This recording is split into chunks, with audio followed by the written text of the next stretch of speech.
Good afternoon, everybody. I'm meteorologist, KHOU meteorologist Tim Pandejis. You may be wondering, who is this guy? I've never seen him before. I'm actually the brand newest member of the KHOU 11 weather team, joining you all from Virginia, coming to Houston. And we're going to talk today about what's going on in the tropics. It's been a little more active than typically is this time of the year. July, as we get into early July, starts to ramp up by the later parts of the month. And of course, you get August and September, where you have the peak of the hurricane season. So far, we've got 5 names already down. And you may say, 2020 was pretty big.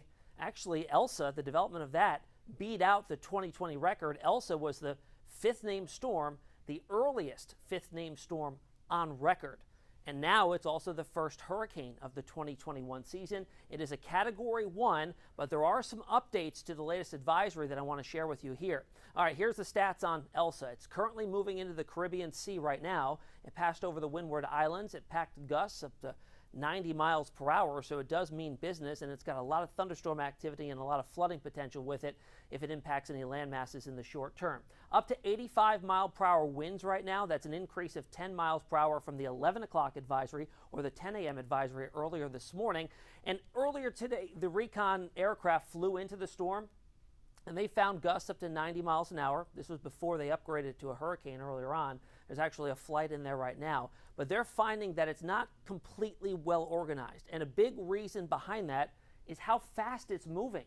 It's ripping through the Caribbean over 29 miles per hour. That's very fast for a tropical system, and it's trying to keep itself up and not become tilted. A tilted system means it'll likely weaken and not strengthen very much. You need an upright, vertically built hurricane machine to kind of push its way forward and strengthen more so and completely take use of all the warm ocean waters, which it has plenty of out in this part of the ocean. This is also a little bit unusual because a storm in this part of the Atlantic basin this time of year is typically known as the graveyard. The Caribbean is where tropical systems go to die because wind shear is typically much, much higher, and that'll just tear the thunderstorm cloud tops off and rob it from its energy source. Not really seeing that. There's no evidence of wind shear in at least the next 24 to 36 hours is when this is going to be in ideal conditions to further strengthen. So we need to get to 96 miles per hour to get a new category upgrade, and that'd be a Category 2 at 96. We're not all that far from there at 85 miles per hour.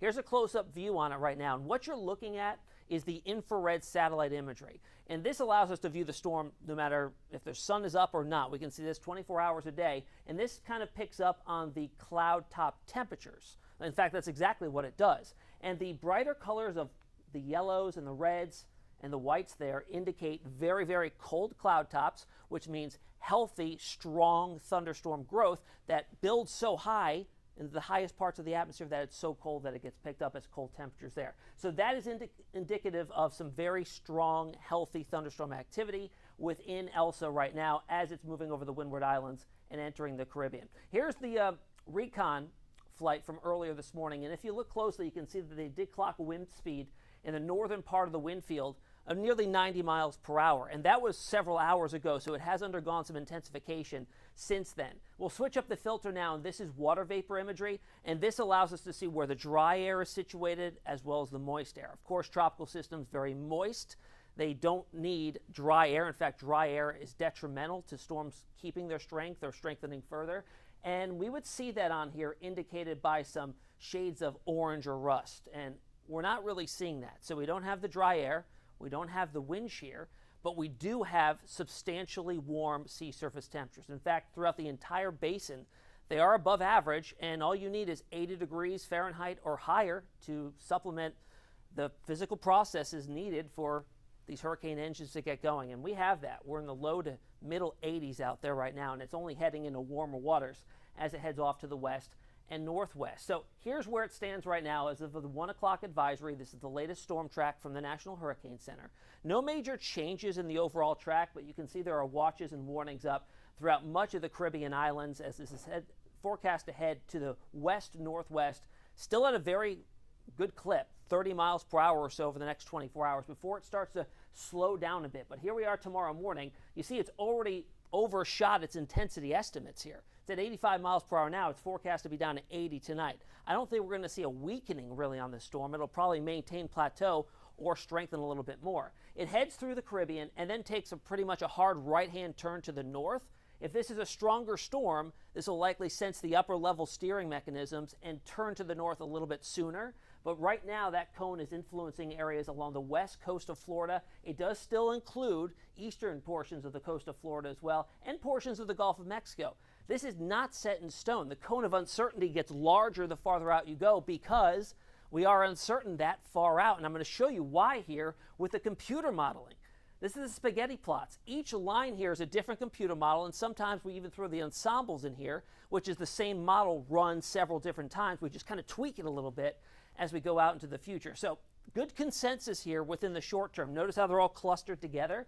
And as you get farther out in time, there's divergence taking place. We start to see them split. Some go to the east of Florida. Some take it into the Gulf of Mexico. But the majority of so are in that cone of uncertainty, and that's why that cone is there and showing impacts possible to Florida as we get into early next week. So we still got several more days for this to change, and it will. If you've been watching hurricane forecasts here over the last couple of years with the active seasons, things change, and sometimes drastically. So we'll have to watch this one closely. But there is an atmospheric steering mechanism in play that will likely shift this away from the Houston area. So we're not very concerned with this impacting our weather here. In fact, what's going to be bringing us unsettled weather this weekend is a cold front that's lurking off to the north. As this drops its way south, it's connected to a storm system well up into New England along the east coast. And as that whole system drops its way to the south-southeast, it'll push Elsa away from us. At least that's the thinking as it is now. If everything lines up, things can certainly change. So I don't want to give you a false sense of security and say just don't disregard the forecast going here on out. Still got to stay on top of things and how things will evolve in the next couple of days here. But there's that front. There's a lot of shower and thunderstorm activity, but this should shield the eastern seaboard and a good chunk of the Gulf of Mexico if, in fact, it does stay with that timetable as it heads through the next couple days on that forecast track that I showed you. So here locally, our 7-day forecast does have a lot of rain, unfortunately, in it. Heading through the long holiday weekend, not what you want to hear. You want to get out and enjoy the long weekend when you're off of work. But it looks like things will clear up just in time to head back to work next week with shower chances dropping on down as we get into Monday and Tuesday, down to 60%. Still that storm chance, although much lower by the time we get to the middle of next week. All right, that's the latest on the tropics for you there. I'm KHOU 11 meteorologist Tim Pandejis. We'll have another update for you with the latest NHC advisories coming up later this afternoon and into this evening with David.